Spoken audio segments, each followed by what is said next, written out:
Picture this. It's December 25th, 1991. The red hammer and sickle flag, one of the most recognizable symbols in human history, is being lowered from the Kremlin for the final time. Mikhail Gorbachev has just resigned. The Soviet Union, a superpower that once controlled nearly 1/6 of the Earth's land surface, that put the first human in space, that stood toe-to-toe with the United States in a decades-long struggle that nearly ended civilization itself, simply ... ceases to exist. 74 years of communist rule, gone in a single day. But how did we get here?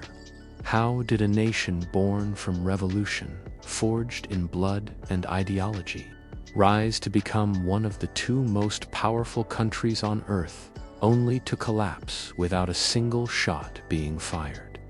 This is the entire history of the Soviet Union, and trust me, it's more dramatic than any Hollywood movie could ever be.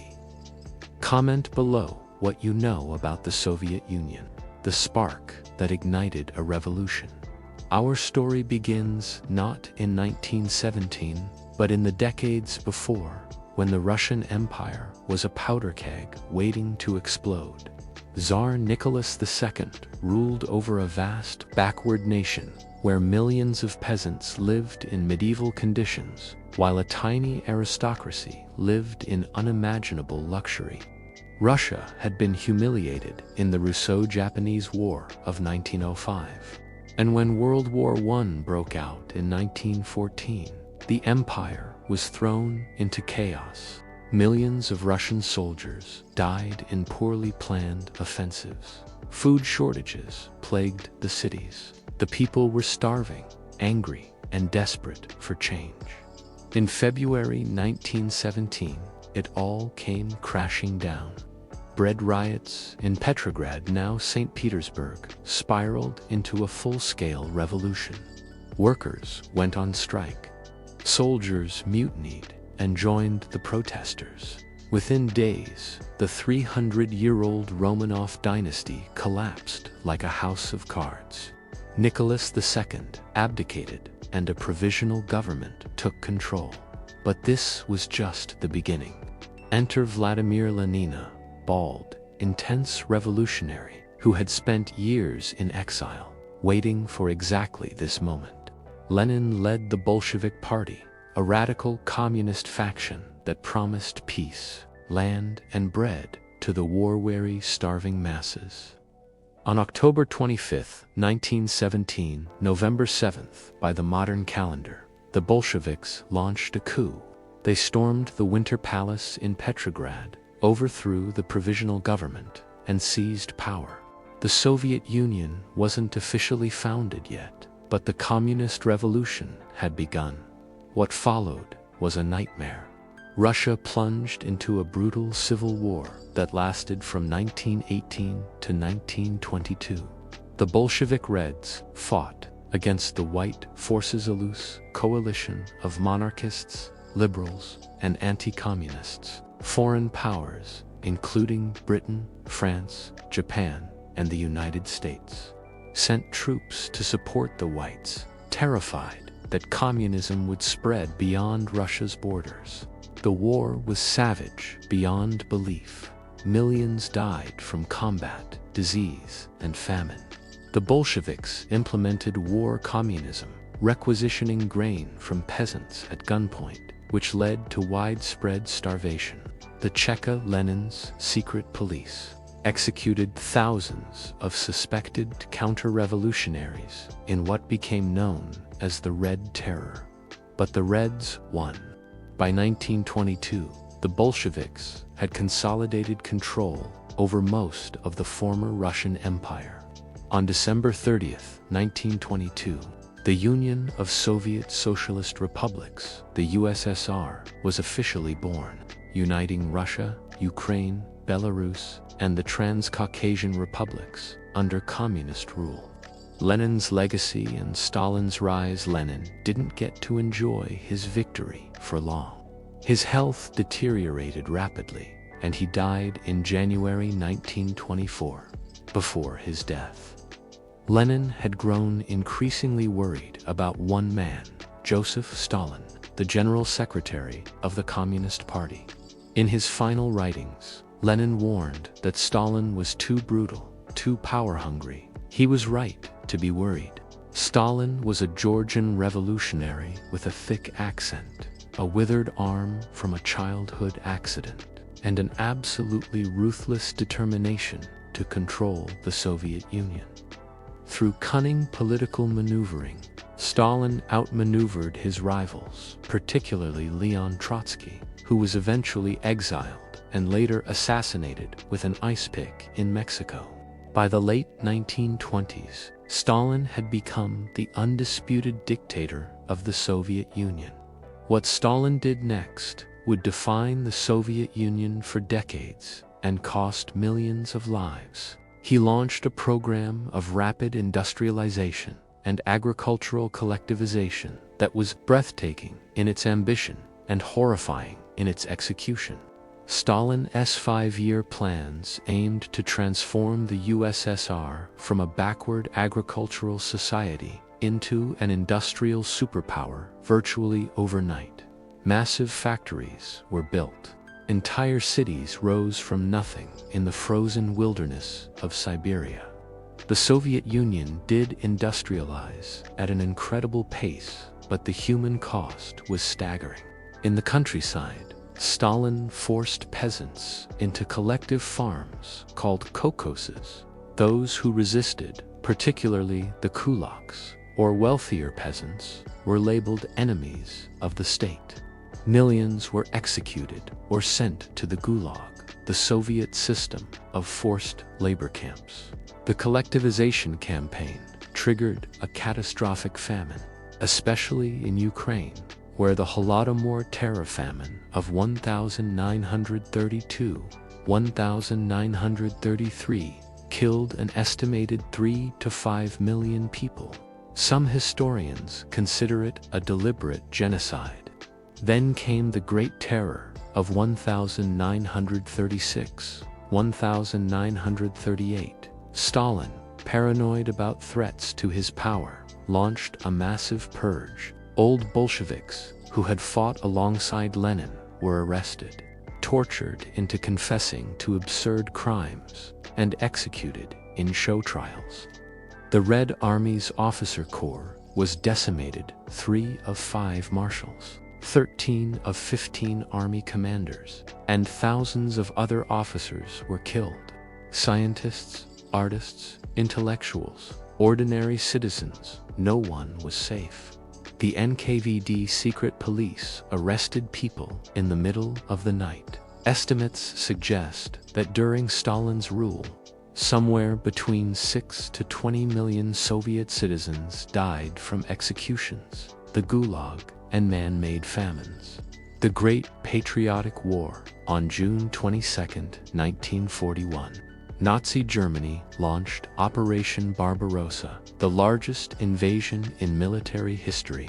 3 million German soldiers, along with their allies, crashed across the Soviet border.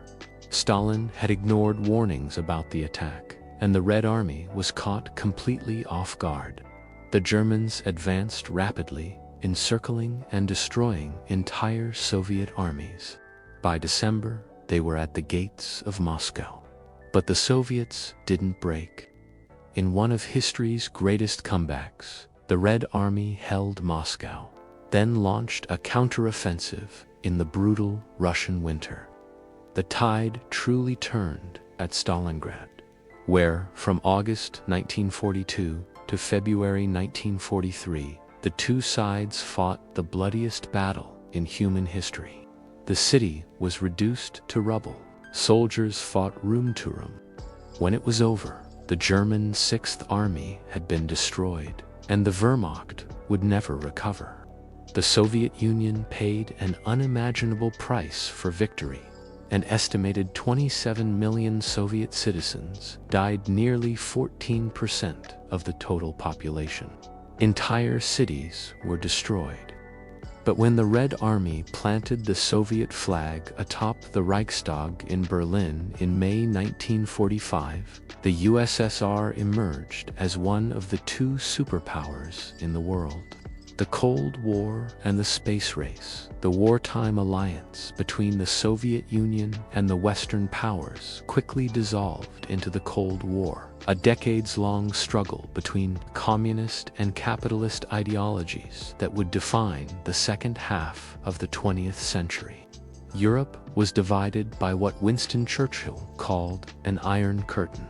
The USSR controlled Eastern Europe through puppet governments. The Berlin blockade, the Korean War, the Cuban Missile Crisis, the world repeatedly teetered on the brink of nuclear annihilation.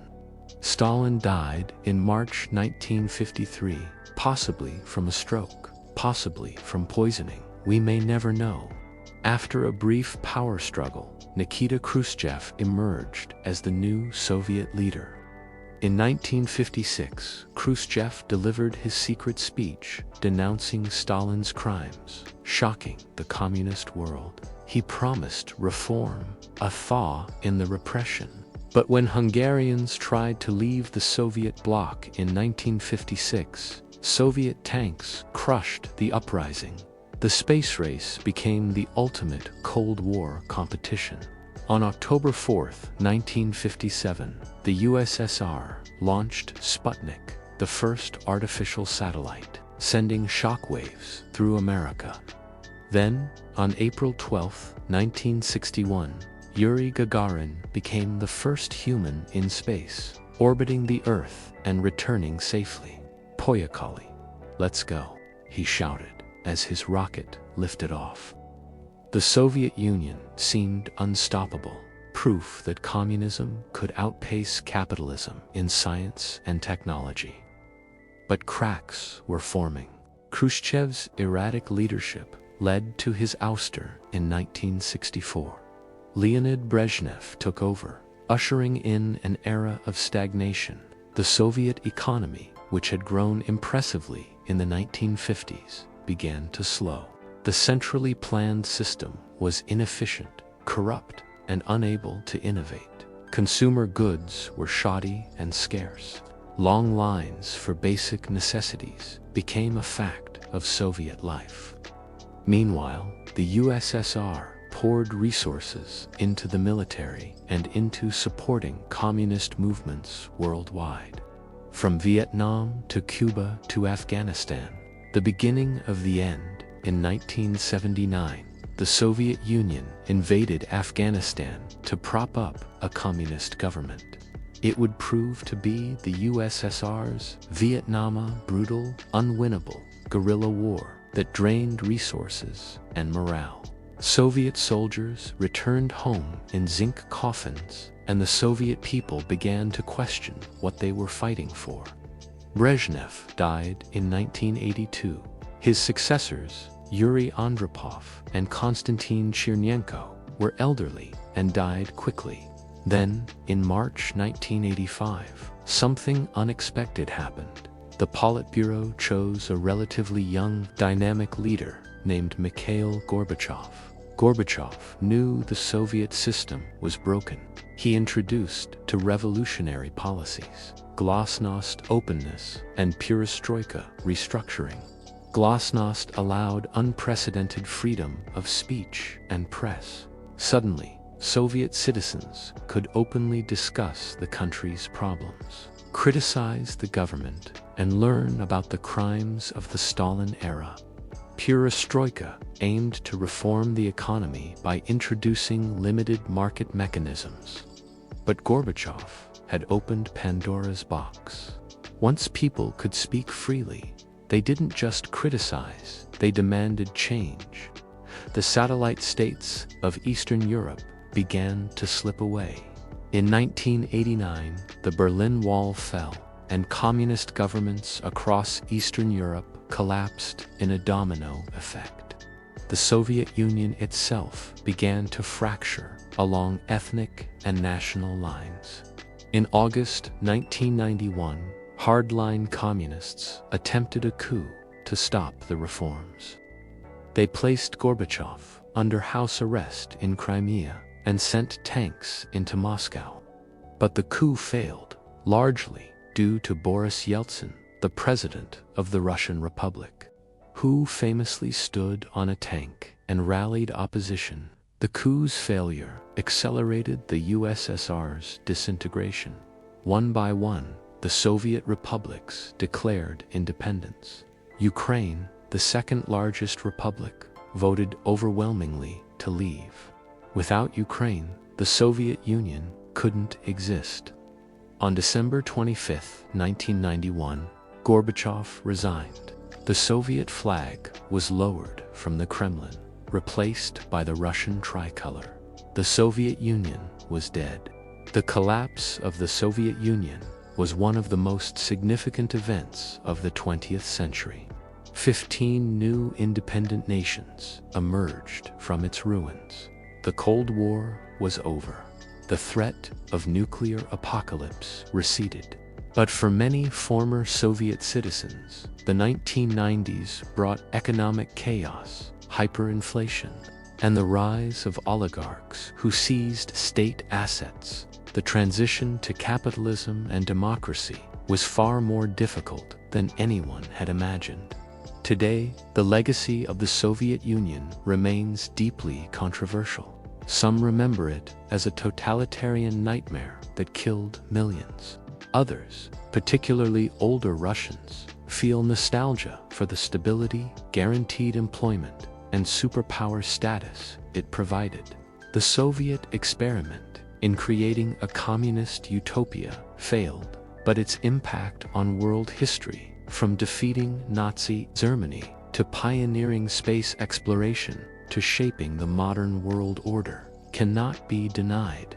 The story of the Soviet Union is a story of revolution and terror, of incredible achievements and unspeakable crimes, of idealism and brutality. It's a reminder that the grandest visions can lead to the darkest outcomes, and that even the mightiest empires can crumble when they lose the support of their people. Thanks for watching. Please subscribe our channel and like the video.